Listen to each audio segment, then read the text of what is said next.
আমাদের মুভমেন্ট দুই ধরনের হয়, ফরওয়ার্ড মুভিং এবং ব্যাকওয়ার্ড মুভিং। আমরা বর্তমানে আমরা যদি এই বর্তমান সময়টাকে কাজে না লাগাতে পারি, তাহলে ভবিষ্যতের কাঠগড়ায় আমরা ঠিক ওই ধরনের অপরাধী হিসেবে বিবেচিত হব, যারা আজকে বর্তমানের কাঠগড়ায় যেভাবে আমরা অতীতকে আমরা অপরাধী হিসেবে বিবেচনা করছি। সেজন্য আপনারা যারা তরুণ প্রজন্ম রয়েছেন, আপনার এবং আমার দায়বদ্ধতা অনেক বেশি। আজকে 2024 এই কারণে ঘটেছে, কারণ যারা আমাদেরকে নেতৃত্ব দেওয়ার কথা ছিল, যেসব অভিভাবক রাজনৈতিক দূরদৃষ্টি সম্পন্ন, যারা আমাদেরকে আমাদের পরবর্তী ভবিষ্যৎটা মসৃণ করার কথা ছিল, তারা ব্যর্থ হয়েছে কিনা আজকে 24-এ তরুণদের জন্য গুলির সামনে দাঁড়াতে হয়েছে। সুতরাং পরবর্তী বাংলাদেশ বিনির্মাণের ক্ষেত্রে আমাদের তরুণ প্রজন্মকে এগিয়ে আসতে হবে। আমাদের যারা আমাদের অভিভাবক রয়েছে, যারা অভিজ্ঞতা সম্পন্ন আমাদের পূর্বের প্রজন্ম রয়েছে, তাদের থেকে আমরা অভিজ্ঞতা নিব। তাদের অভিজ্ঞতা এবং এই তরুণ প্রজন্মের সাহস, এই দুইটার সংমিশ্রণে আমাদের পরবর্তী বাংলাদেশ হবে। কোন শক্তি যদি রাষ্ট্রীয় কাঠামোর মধ্য দিয়ে মনে করে থাকে এই তরুণ প্রজন্মকে মাইনাস করে দিয়ে পরবর্তী বাংলাদেশ বিনির্মাণ করবে, ক্ষমতার লোভে বন্ধ হয়ে গিয়ে তারা যদি মনে করে থাকে এই তরুণ প্রজন্মকে তারা মাইনাস করে দিয়ে নিজেরাই সংসদের দিকে যাত্রা করবে, তাহলে তারা সেটা ভুল ভাবছে।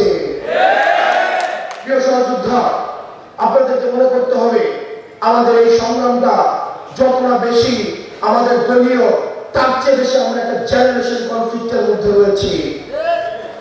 আমাদের ছাত্রদল, ছাত্র শিবির, আমাদের অধিকার পরিষদ, বাংলাদেশ বৈষম্যবিরোধী ছাত্র আন্দোলন, আমাদের বাংলাদেশ বৈষম্যবিরোধী ছাত্র আন্দোলন এটি কোনো ক্রিয়াশীল ছাত্র সংগঠন না, বরং আমাদের এই ফেসিবাদ বিরোধী আমাদের যে শক্তিগুলো ছিল, এই শক্তিগুলোকে একত্রীকরণের ক্ষেত্রে এবং জাতীয় ঐক্যের প্রতীক হিসাবে বৈষম্যবিরোধী ছাত্র আন্দোলন এখনো পর্যন্ত মাঠে রয়েছে। আমাদের যে ছাত্র সংগঠনগুলো রয়েছে ফেসিবাদ বিরোধী, তাদের প্রতি আহ্বান থাকবে, আপনাদেরকে বুঝতে হবে এটি কোনো তথাকথিত কনভেনশনাল কোনো রাজনৈতিক ধারাবাহিকতা এখন আমরা নেই। আমরা একটি জেনারেশন কনফ্লিক্টের মধ্যে রয়েছি। প্রতিনিয়ত আপনাকে নিয়ন্ত্রণ করতে, আপনার মগজের দখল নিতে, আপনার মেরুদণ্ডকে দাসত্বের আওতায় ভুক্ত করতে আমাদের পূর্ববর্তী প্রজন্ম সতর্ক দৃষ্টিতে রয়েছে। কারণ তারা এই তরুণ প্রজন্মের প্রশ্নকে ভয় পায়, তারা এই তরুণ প্রজন্মের এই আপসী মনোভাবকে ভয় পায়।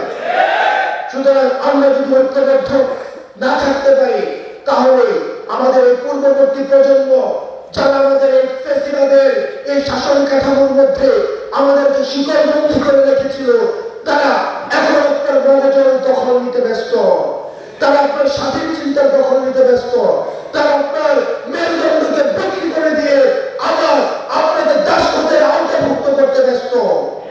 সুতরাং আপনাদের স্বনির্ভর হতে হবে, আপনার চিন্তার জায়গায় স্বনির্ভর হতে হবে, আপনার পরিস্থিতির জায়গায় স্বনির্ভর হতে হবে। প্রিয় সহযোদ্ধা, আমাদের 24 পরবর্তী বাংলাদেশ গঠন করার জন্য আমরা তরুণ প্রজন্ম ঐক্যবদ্ধ হিসাবে এবং পূর্ববর্তী প্রজন্মের অভিজ্ঞতা নিয়ে আমরা সামনে এগিয়ে যাব। আপনাদের সাথে আবার দেখা হবে। আমাদের লড়াইয়ে কখনোই আপোষ হবে না, শুধুমাত্র সংগ্রাম। মাতৃভূমি অথবা মৃত্যু। আসসালামু আলাইকুম।